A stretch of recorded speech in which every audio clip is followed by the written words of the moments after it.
अस्सलाम वालेकुम, मैं आपकी होस्ट मुस्कान। आप देख रहे हैं नई सोच न्यूज़। कराची से रिपोर्ट करें एयासदीन चांद। म्यूनसिपल कॉर्पोरेशन गडाफ के चेयरमैन तारिक अजीज बलोच ने कहा कि हर इंसान को अपनी जिस्मानी और दिमागी सेहत को बरकरार रखने के लिए कोई ना कोई शुगल अख्तियार करना चाहिए।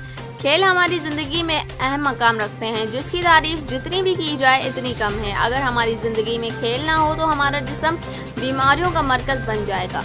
इस तरह से ना तो हम तंदुरुस्त रह सकेंगे। बाकायदगी से खेल खेलने से इंसान जिस्मानी और दिमागी तंदुरुस्त रह सकता है। गडाफ टाउन अपने हुदूद में मुख्तलिफ स्पोर्ट्स प्रोग्राम की सरपरस्ती कर रहा है, जिसमें मज़ीद इजाफा हमारी तरजीहात का हिस्सा है। हमारी कोशिश है कि गडाफ टाउन के नौजवानों को स्पोर्ट्स में हिस्सा लेने के लिए आगे आना चाहिए, ताकि गडाफ टाउन के नौजवान सेहतमंद और तंदुरुस्त रहें। क्रिकेट का खेल बैनुल अक़वामी शोहरत का हामिल है।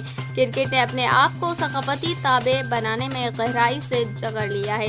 सिंध की कदीम आबादियों में गडाफ की आबादी का शुमार होता है। गडाफ टाउन खेलों की सरगर्मियों में ख़ास दिलचस्पी रखते हैं। इन ख्यालात का इज़हार उन्होंने गडाफ टाउन के हाफिज़ में यंग मल्ला क्रिकेट क्लब यूसी मुराद मेमन टीम के कैप्टन को क्रिकेट की तकसीम करते हुए किया।